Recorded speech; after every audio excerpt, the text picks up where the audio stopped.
Mbote mwana mboka. Bonne santé. No santé za kitoko kaka yo. Mokonza mboka apesi séminaire azuba gouverneur mi bango 3 jours ya séminaire mais tokomi komitu na Jantini Ngobila séminaire ba pesi bango ezali ya kobuka ba mesa ko benga na marché pirate ko nyoko na mama to ezali nini. Donc il faut ba ke batwana baza batmoko ba indiscipliné na pouvoir monsieur Kabila o ba yebaki kotosa ba droit après liberté à peuple congolais.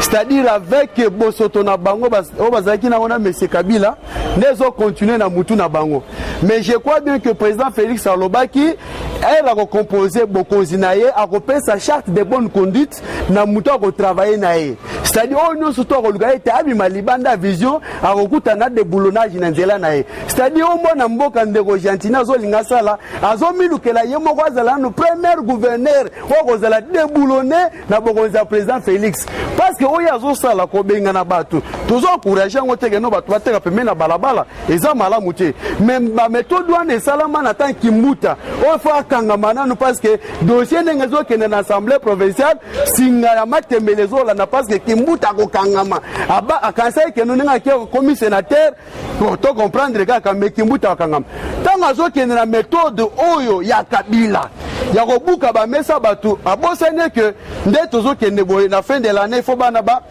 pesa ba mbongo ya droit de participation na ba examen d'état makamo kilikili eza na ba parents bazali responsable na bana na bango bazo futela bana bango classe bazo futela ndaku c'est-à-dire que nous toute charge ya famille par rapport à musala bango bazo sala mais ndoko na biso olia lukanda nous solution de sorte que après ça bana mboka subitement to comprendre te ba policier ba komi na balabala bazo buka mais so bazo tunaye azo wanga na keno ya tingi ba buka te ezande la police OK na la police oza biso te eza Jantini ba jeune na bango na tusu to timbeli to ebisa akeba na yango pour que akozala premier gouverneur akozala déboulonner na Bokonzi président Félix Mutumba Ngongi aza nango je crois bien qu'avec ce séminaire eza par rapport à vision à président Félix ayebisi bango te boyeba que l'homme doit être au centre de tout c'est-à-dire ba intérêt na bino nga na votamaki pour être le président na besoin ya peuple congolais to intérêt peuple congolais bisika bino bozali eza pour représenter vision nanga mais ceux qui boboy kotosa yango boyeba que nonga président Félix na kosana nini na ko déboulonner bino yango biso que l'homme doit être au centre de tout sora tie mato imangongi eza enseignement eza avertissement ya suka pona kotalisa bango que non Kabila bengisaki bino tant que ba élu mais ngana bengisi bino tant que ba gouverneur parce que bino nde bo composer nanga oko me kotamola libanda akuta nanga na nzela na ye pour base les hôtels président Félix mais moi na mboka Jantini Ngobila akutamola libanda ezali kaka ndenge balobaka même cause ebolizaka ba même effet auti na yumbi kala oyo ya tiki yango yumbi ebandi na kisasa na nzela ya kobuka fulu ezali même musala li bokolongola yango kini bopeto fulu ekolomba te yango tozoloba ete makaniso Jantina bani nango eza pona konuire na vision ya président de la République parce que tango misala wana ezosala mande na zabo na tamboli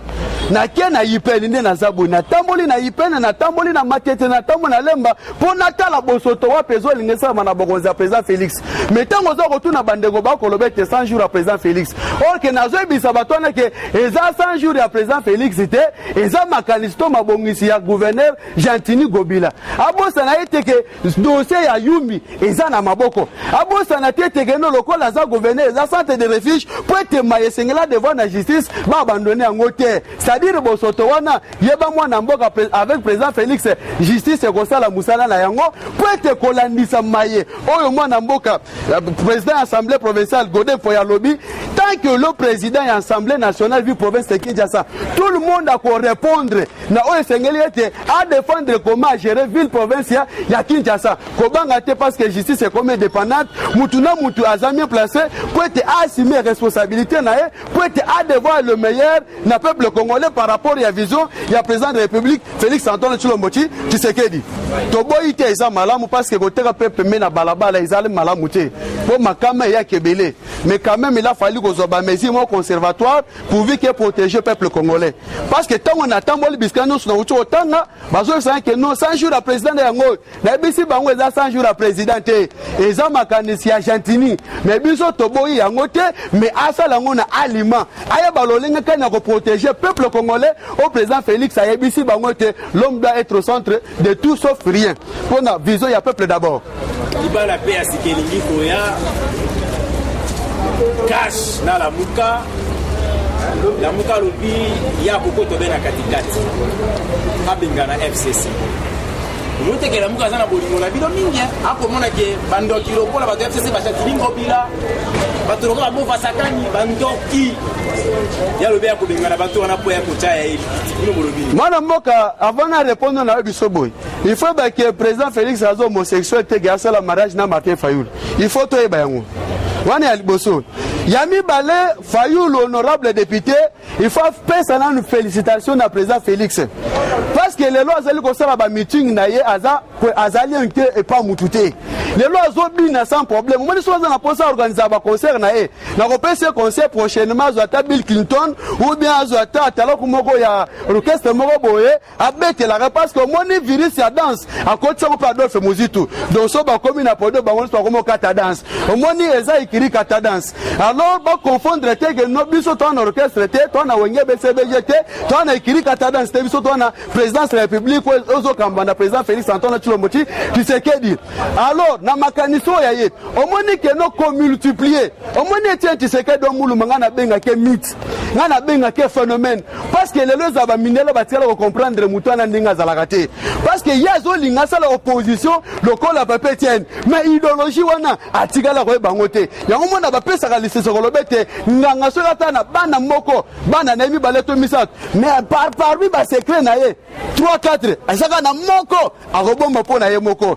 mais wana fa ba tigala ko zangote alors ce gars zo pesa makanisme na ye je crois bien que non président Félix aza pona unité la cohésion nationale tozana biso no tozana posete bango tout bas ensemble pour temboka na biso kende liboso pour te jamais mosapi moko lokota silina mutu to na posa ke bango tout va se mettre tout bango no so bazala autour d'une même table pour dire que non mutu na mutu a mettre la mission sur place pour temboka na biso et kende liboso parce que c'est grave au moins que lelo mwana mboka Martin Fayoul honorable député parce que c'est ni elobi que no abimi député azo kosa la confusion ko lobete akomi ko comparer élection na vidéo ya stade umoni tege no quelque part to komo zanga bargima ko pesa or que mutage nota la vidéo eza arbitre na ko tala que non juste eza penalty to eza penalty te na ko tala que bi ekoti to ekoti te et pas na biso mutazaki arbitre eza seni sena lobi que no mutalonga ki mopona meza Félix Antoine Tshilombo Tshisekedi page ya président c'est ça nini et c'est le qui déjà les lots to komi na makanisé tembo na biso et kende liboso mais tango azombe mabato lobi que to makambo élection na vidéo osomona que no quelque part tozozanga mayeni tozolinga tosala mais lito ya zanango eza ko luketa ka le peuple congolais mais avec vision ya président Félix ezate batu nyoso tout bazala nzinga na ye poete mayele au président Félix azanango fo diaspora baye bayango mbemba zalaka premier vice président ya Kabila zaki président na ye Katumbi gouverneur Kabila président na ye mentala double brassard au Félix Antoine Tshilombo Tshisekedi ya nango pambala moko Kabila sénateur yo président yango osumo nezo pesa honorable député Martin Fayoul liboma na mutu azo comprendre te ke beta minenge nini or ke zali kamwa base tango base temi ke longa na bondoki wana Genève to longoli lelo azapi aza président de la République mais ceux qui ke makanisi ezali poete to tonga mboka ezali mabete to kobeta maboko mais ceux qui makanisi ezaki no pona ko kabola bana mboka côté division côté tribalisme en tout cas on biso to kolinga ngote parce que biso bilenge to sofi temps ebele to zelo l'espoir to za ko espérer pas président facile poete ba investir baya mboka kende liboso et tonga mambo uniforme lelo pe ba bete lisolo le roi de l'Afrique du Sud okoki jamais ko bete lisolo politique so otangani c'était lelo na Angola okoki jamais ko bete lisolo politique so bete ampelate avec Nelson Mandela Junior waza Félix Antoine Tshilombo Tshisekedi na vision oyaye parce que na sepela ka pe mukolo moko mwana mboka so diaspora ba yebate tango Nelson Mandela bimaka na prison mukolo moko se retrouver na restaurant na batu na ye bazali koya na musika tali mutu moko bazali koya mais azolenga atini proche na lobi ke bobengela ngana mutu wana bake babenge avandi se pembeni mais bazali ki surpris bomona mutu azali koya azolenga azotrembler mutu ne pas ici lombangu nyo surtout erakei Nelson Mandela tuni ba bazali pembeni ya tuni ba mais awali so kende boye pona nini et puis maboko ne zolenga pona nini et réponse na pesi bango ayebisi bango ke azobela ayebisi bango ke azobela te nga Nelson Mandela nazalaki na prison tango na bandaki kozala na posa mai yene mutu azalaki chef de garde ya prison ezali so naza na posa mai na place apesa nga mena mela yende azali koyelanga masuba pona sa nini asopelanga ngo na mutu mais akanisa kete lokola nga lelo naza président de la république soki apusani pembeni na ngai nga pe na kozwa mabe na sa nini nazongisele yango te ya ezaki lite ya moko ya teaki de sorte que no aza mosangisi président Félix azali mosangisi azana posete tout le monde base l'esika moko bana mboka tozala pene sengolelo Moïse Katumbi azali koya lelo champion memba azali koya bango nyonso baza utile po ete baza bana mboka totonga mboka na biso ekende liboso tondo mwana mboka koyoka lolenge pendo oti komanyora mais likambo moko ngai kotuna yo réaction mwana mboka Caleb par rapport ya ndenge baimboka ya FCC bakolobaka yipa ko fédéralité yo analyse ni sali par rapport oui mwana mboka na kanisa kete rotuna nga mutuna wana eza vraiment très important il faut diaspora bayeba peuple congolais yeba a moni déclaration ya mwana mboka Caleb ezolakisa ete Kabila azaki entouré na bato bazaki au service naye et non au service à peuple congolais. Obi que avec état de droit na ndenge na yebi bokonzi ya président Félix monsieur Caleb aza mutumo fa kangama. Parce que abus de pouvoir oya salaki na bokonzi ya monsieur Kabila ya ko kanga bato arbitrairement lelo ezana bandeko mususu bakenda destination inconnue par rapport na musala oya salaki ndenge azalaki chef ya honneur na bokonzi ya monsieur Kabila. En tout cas déclaration na ezo lakisa bayenine bazalaki na entourage ya monsieur Kabila bazalaki kosala selon vision Kabila et non kosala selon vision ya peuple congolais. C'est pourquoi nazo senga na diaspora mometo peuple congolais to bete la président Félix Maboko Makasi parce que azali président ya mboka ya biso azana nationalité no douteuse oyo ayepo ete a recadrer likambo sika na yango pe mutu na mutu ayeba musalani azali kwa sime mais à la longue c'est une personne qui doit être arrêtée et jugée et condamnée pour un abus de pouvoir à salaki sous gestion ya monsieur Kabila. Oui, le Lobasuka ezali bo je crois bien que diaspora bazo mituna quand est-ce que nomination ya premier ministre ezali koya tozo bisa bango ete bazala presete ezana pouvoir discrétionnaire à chef de l'état aza mutu ayebi que no vision na mutu na eza ya peuple d'abord azali kotala nani wa ko répondre na ba profil na ye o ko ya pote a respecter na vision na ye azala au détriment ya intérêt peuple congolais mais aya pona ko refléter image o ya ye vis-à-vis na bokonzi o ya ko kamba avec premier ministre ndenge pa outi ko orienter et pas ba gouverneur na ba vice gouverneur elonga na ko chité zaboye mwana mboka Gentini Ngobila s'il vous plaît yokata liseso ya Bible. Oui, que Jésus-Christ, moi, n'ensemble étant à Benganaka Milimo Mbindo, et c'est quand même, si Capone Robaka, Yasumasi, and Gonga Bengana Bisona, le Kokite, Yangomoko, et Sangaki, et Sika Lobby, et le rôle de Zaman and Zambe, Tinda Bisotana Bangulu, Tosalanin, Tokota, Awakeli Bango, Atini Bangona Bangulu, Yangomoni Pona Bangulu, Orange, Naba Musulman, Naba Kimbangiste, Poète Bandimaraba qui prend Bangona Bangulu. S'il vous plaît, Aluka peut-être méthode Nini, à Koki Koluka, à des peuples congolais, parce que 90% baza bato baza ba chômeur o baza ko dépendre na ba petit commerce aluka peut-être abizé na bango te mais asungande bango o to kosenga na diaspora biso tout ozaba na mboka. Je crois bien que non bokimi souffrance na poto eza parce que eza pays moko développé par rapport na o ya biso